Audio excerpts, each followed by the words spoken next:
আমার তো পাবলিকের কাছে যাওয়ার মতো সময় নেই, আমি পাবলিকের কাছে দৌড়াতে পারবো না। কারণ একবার না হয় আমাকে ওই চেয়ারটা বসাবেন, পরবর্তী সময়তে আমাকে তো বলবেন আবার সরকার যে আপনি নির্বাচন করে আসেন। সুতরাং তার এইটার কারণে সে আর তিনি অধিকার যান না, অগ্রসর হন নাই। অত্যন্ত ভদ্রলোক, ভালো লোক, যে কারণে যান নাই। আচ্ছা, এবার একটু আমরা ঘুরে দেখবো। আপনার কথা বলছিলেন যে সেলিনা কি হয়? সেলিনা আপা কি এই বাড়িতে আসেন? হ্যাঁ, এবারে আসেন, মাঝে মাঝে আসেন, প্রায় আসেন। এখন যেহেতু যে এখানে ছোট্ট একটা তার বা বাবার ভিটার উপরে একটা স্মৃতি রক্ষার্থে ছোট্ট একটা একটু আগে যাই আমরা।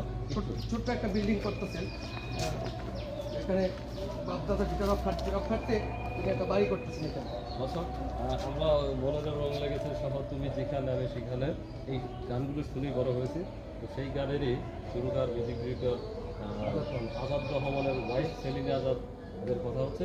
সেলিনা আজাদ আপার কাজিন এই আমাদের ভাইটি, উনি বলছিলেন যে আসলে ওনারই কাজিন সেলিনা আজাদ। তো সেলিনা আপার সাথেও আমার ব্যক্তিগতভাবে বৈবাহিক পরিচয় আসলে যে একবার দেখা হয়েছে।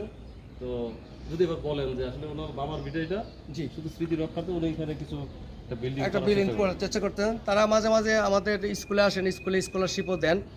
আর তাদের কারণে আমরাও গর্বিত। আমাদের এই বাড়িটা অনেক প্রাউড ফিল করে যে এখানে আমার এক চাস্তো ভাই আছে, এই যে দেখেন এখানে উনি লেফটেন্যান্ট কর্নেল ওয়ালিউল্লাহ। এখানে আরেক চাস্তো ভাই আছে, এই যে উনি কিছুদিন আগে মারা গেছেন। তাই? হ্যাঁ, লেফটেন্যান্ট কর্নেল ওয়ালিউল্লাহ আমার এক চাস্তো ভাই। ওয়ালিউল্লাহ যে চাস্তো ভাই কি সেলিনা আপা? হ্যাঁ, সেলিনা আপার চাস্তো ভাই।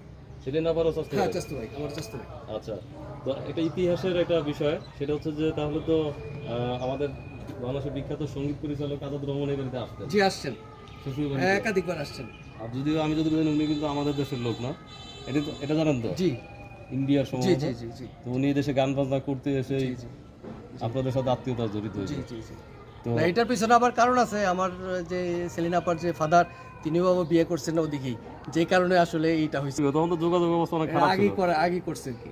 আচ্ছা, একটাই আছে। তো সেলিনা আপা তাদের বাসা গ্রিন রোডে। Green road. হ্যাঁ, আমরা ছোটবেলায় অনেক গেছি, হয়তো ইদানিং যাওয়া আসা হয় না, তারা এরও হয়তো করে কম আর কি। বাড়িতে আসেন। তাহলে তো আমরা একটা কথা বলতেই পারি যে আসলে যদি আমরা আজাদ রহমান সম্বন্ধে জানতে চাই তরুণ প্রজন্ম, তাহলে তার স্মৃতিগুলো আমাদেরকে, তার জায়গা এইগুলো আমাদেরকে ভাবতে হবে। জি, একটা মানুষের জানতে গেলে তার অনেক এটা কিছু আপনার পাঠ্যপুস্তকেও আপনার এটা নিয়ে আসতে পারে, যাতে সহজ হবে জানার জন্য আর কি। কারণ উনি বাংলাদেশের সিনেমার গানগুলোকে প্রথম মডার্ন হিসেবে প্রেজেন্টেশন করছেন।